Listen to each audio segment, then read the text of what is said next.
Hello everyone. நம்ம descriptive type current அஃபேர்ஸ்ல daily ஒரு questions வந்து பார்த்துட்டே இருக்கும். ஸோ இன்னைக்கு டாபிக் ஆஃப் டிஸ்கஷன் என்ன இருக்கு அப்படின்னா, கவச் சிஸ்டம் பத்தி பார்க்க போறோம். கவாச். ஓகேவா? Explain how the Kavach system will improve train travel அப்படின்னு கேட்டிருக்காங்க. கவாச் அமைப்பானது ரயில் போக்குவரத்தினை எவ்வாறு மேம்படுத்தும் என்பதை விளக்குக அப்படின்னு சொல்லி கொடுத்திருக்காங்க.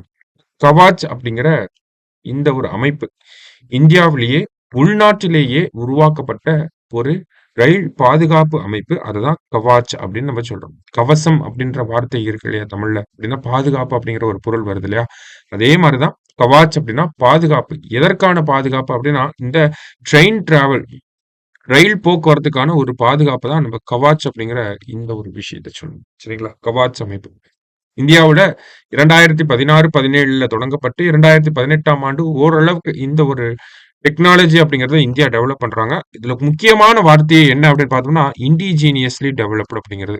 உள்நாட்டிலேயே தயாரிக்கப்பட்டது தான் இதுல முக்கியமான வார்த்தை. சரிங்களா?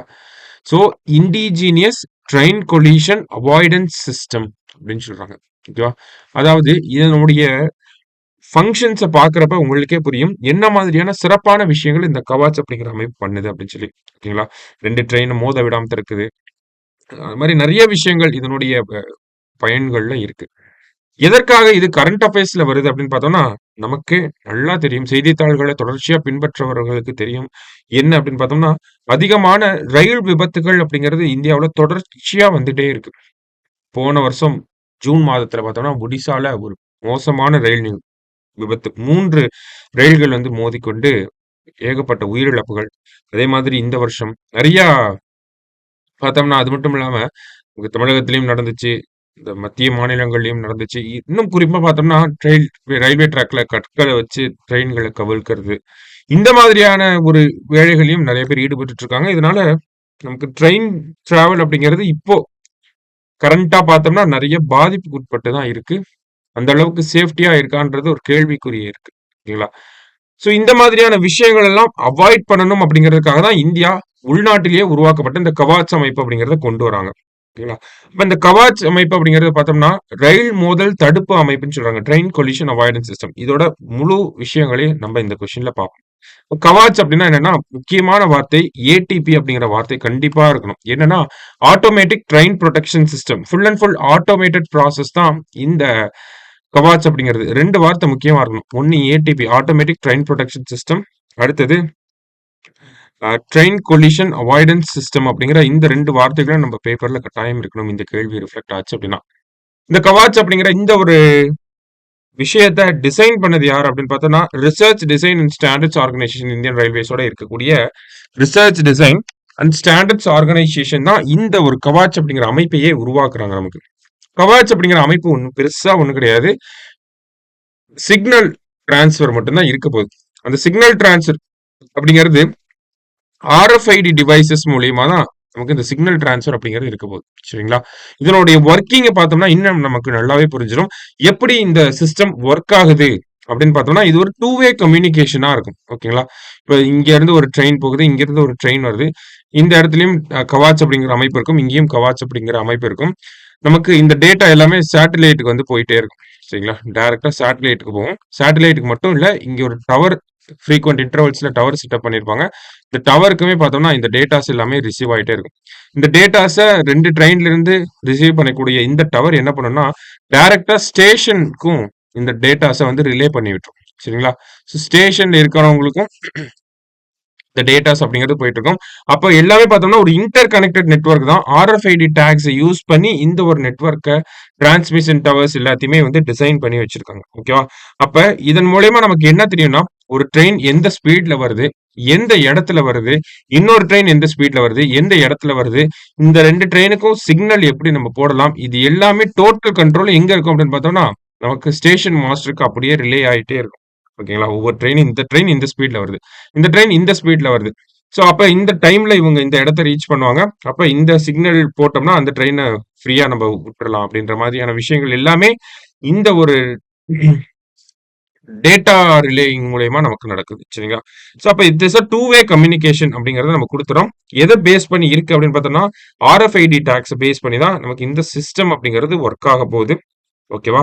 சோ அது மட்டும் இல்லாம நமக்கு ஸ்டேஷன் மாஸ்டருக்கு எல்லா தகவலுமே போய் சேர்ந்துரும் அப்படிங்கறத சொல்லியிருந்தோம். இது ஸ்டேஷன் மாஸ்டருக்கு மட்டும் இல்ல, 2 ட்ரெயின்ல இருக்கக்கூடிய லோகோ பைலட்ஸ்க்கும் பார்த்தோம்னா இந்த இன்ஃபர்மேஷன் எல்லாமே வந்துரும். ஓகேங்களா?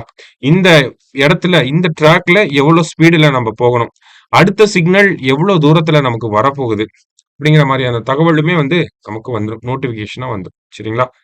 இப்ப எக்ஸாம்பிளுக்கு ஒரு ட்ரெயின் போயிட்டு இருக்கு. ஓகேங்களா? ஒரு ட்ரெயின் வந்து போயிட்டு இருக்கு. இந்த ட்ரெயின் என்ன பண்ணுது அப்படின்னு பார்த்தோம்னா, ரெட் சிக்னல்ல நிக்காம இவங்க பாட்டுக்கு போறாங்க. அப்படிங்கிறப்ப என்ன ஆகும்னா, இந்த கவாச் அப்படிங்கிற அமைப்பு இந்த ட்ரெயினோட கண்ட்ரோல் சிஸ்டம் அப்படிங்கிறதும் இதோட கனெக்டடா இருக்கும்.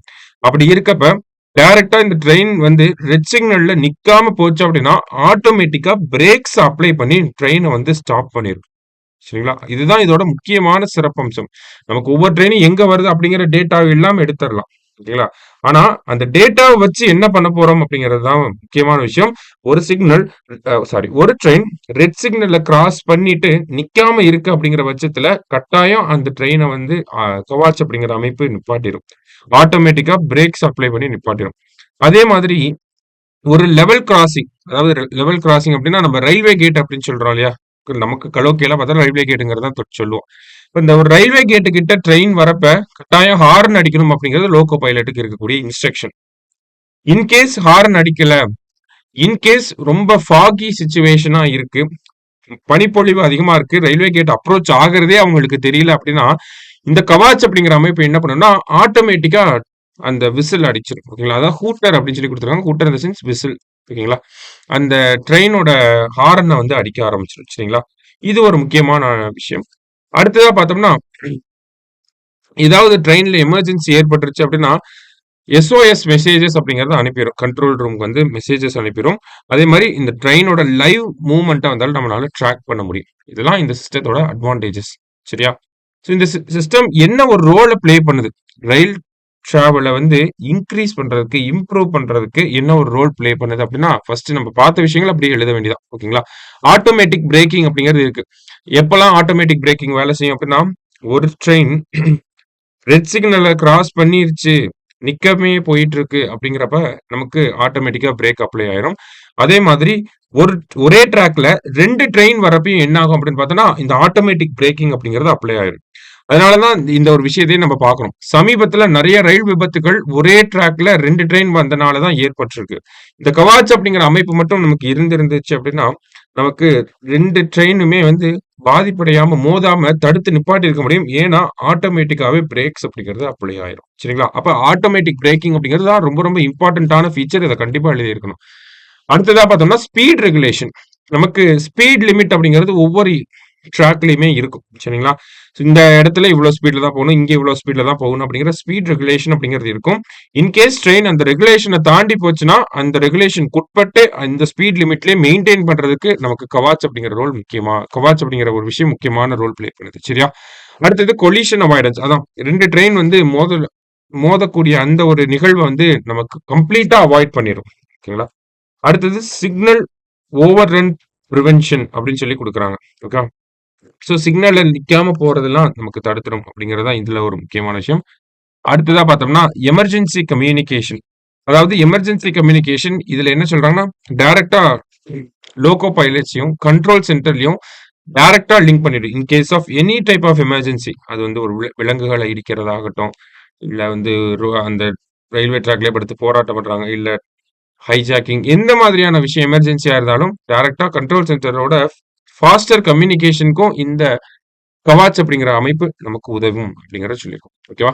சோ இதெல்லாம் கவாச்சோட முக்கியமான ரோல். ஆனா 2018 ஆயிருச்சு, 2024 வரைக்கும் என்ன பண்ணிட்டு இருந்தாங்க, ஏன் இந்தியா ஃபுல்லா இதை வந்து இம்ப்ளிமெண்ட் பண்ண முடியல அப்படின்னா ஹை காஸ்ட் அப்படிங்கிறது ஒரு முக்கியமான ஃபேக்டர். ஓகேங்களா? ஹை காஸ்ட் அப்படிங்கிறது. அடுத்ததா பார்த்தோம்னா நமக்கு இந்த ஒரு அமைப்பு அப்படிங்கிறது நார்த்ல கொஞ்சம் கொஞ்சம் பகுதிகளில் தான் வந்திருக்கு. இப்போ பார்த்தோம்னா சவுத்ல இப்பதான் இம்ப்ளிமெண்ட் பண்ணவே ஆரம்பிச்சிருக்காங்க. இப்பதான் எலக்ட்ரிபிகேஷன் ஆஃப் ரயில்வே லைன்ஸ் அப்படிங்கிறது கம்ப்ளீட்டா இந்தியா ஃபுல்லா முடிஞ்சிருக்கு. சரிங்களா? ஸோ இதுக்கு அப்புறம் தான் இந்த கவாச் அப்படிங்கிற அமைப்பை அடுத்ததாக தான் இம்ப்ளிமெண்ட் பண்ண முடியும். ஓகேவா? ஸோ காஸ்ட் பெர் கிலோமீட்டர் அப்படிங்கிறது அதிகமா இருக்கு. எக்யூப்மெண்ட் ஷார்டேஜ், லேபர் ஷார்டேஜ், அதெல்லாமே ஒரு ஃபேக்டரா நம்மளால சொல்ல முடியும். சரிங்களா? மற்றபடி பார்த்தோம்னா இந்த கவாச் அப்படிங்கிற அமைப்பு இப்போ இந்த ஒரு இம்ப்ளிமெண்டேஷன் அப்படிங்கிறது நமக்கு லோகோ இன்ஜின்ஸ் அப்படிங்கிறது, ஐ மீன் அந்த லோகோமோட்டிவ்ஸ்லாம் இருக்கு இல்லையா, ரயில்வே இன்ஜின்கள் இருக்கு இல்லையா, ஸோ இதுல இப்போ ஃபிட் பண்றதுக்கு பதிலா அரசாங்கம் என்ன பண்ணிட்டு இருக்காங்கன்னா, புதுசா உருவாக்கக்கூடிய ரயில் இன்ஜின்கள்ல அதிகமா இந்த கவாச் அப்படிங்கிற அமைப்பு பொருத்தி தான் வெளியிடுறாங்க. இப்போ வந்தே பாரத்தா இருக்கட்டும், மத்த புதிய ரயில்களாக இருக்கட்டும், எல்லாத்துலயுமே பார்த்தோம்னா புதுசா வரக்கூடிய லோகோமோட்டிவ்ஸ்ல ஈஸியா ஃபிக்ஸ் பண்ணிடுறாங்க. இந்த ஓல்டு லோகோமோட்டிவ்ஸ்ல ஃபிக்ஸ் பண்றது ஒரு சேலஞ்சிங்கான விஷயமா இருக்கு. ஓகேங்களா? ஸோ அதனாலதான் நம்ம நினைச்ச அளவுக்கு சீக்கிரமா இந்த ஒரு நடைமுறைய செயல்படுத்த முடியாததுக்கான காரணம் இதுதான். அது இல்லாம இது வந்து நிறைய ஒரு சில டெக்னிக்கல் டிஃபிகல்டிஸ் அப்படிங்கிறதும் இருக்கதான் செய்யுது. ஸோ அதை ஃப்ரீக்வெண்டா ரிவ்யூ பண்ணி அப்டேட் பண்ணிட்டே இருக்காங்க ரயில்வேஸ். அதனாலதான் இன்னமும் அதை ஃபாஸ்டரா இதுதான் டிஃபைன்டு டெக்னாலஜி, இதை அப்படியே இம்ப்ளிமெண்ட் பண்ணலாம் அப்படின்னு பார்த்தோம்னா அதுல ஒரு சில கோளாறுகள் இருக்கிறனால தான் நமக்கு இம்ப்ளிமெண்டேஷன் சேலஞ்சஸ் அப்படிங்கிறது அதிகமா இருக்கு. ஸோ எக்ஸாம்ல கேட்டாங்கன்னா இதையுமே நம்ம சேர்த்து எழுதலாம். சரிங்களா? ஏன் இம்ப்ளிமெண்டேஷன் சேலஞ்சஸ் என்னெல்லாம் இருக்கு அப்படின்னு சொல்லி. ஓகேவா? ஸோ இந்த ஒரு கேள்வியை பொறுத்த வரைக்கும் பார்த்தோம்னா இதை தாண்டி வேற எதுவும் கேட்க மாட்டாங்க. ஒன்னு கேட்டாங்கன்னா எப்படி கவச் சிஸ்டம் நமக்கு ஒர்க் ஆகுது அப்படிங்கறது கேட்பாங்க. அப்படி இல்லாட்டி அதோட ஃபீச்சர்ஸ் என்ன அப்படிங்கறது கேட்பாங்க. அதான் நம்ம ரோல்ஸா பார்த்திருக்கோம். அடுத்ததா ஏன் அதை இம்ப்ளிமெண்ட் பண்ண முடியல அப்படிங்கறதான் கேள்வி கேட்பாங்க. கேட்டா இதை தாண்டி நமக்கு கேள்விகள் வராது. ஸோ இதை நல்லா பார்த்து வச்சுக்கோங்க. ஆன்சர் பண்ணிடலாம். சரியா? இது ஒரு ஐடியா. இந்த ஐடியாவை பார்த்து வச்சுக்கிட்டீங்கன்னா உங்களுக்கு ஆன் த ஸ்பாட்ல கண்டிப்பா அது ஸ்ட்ரைக் ஆகும். சரியா? தேங்க்யூ.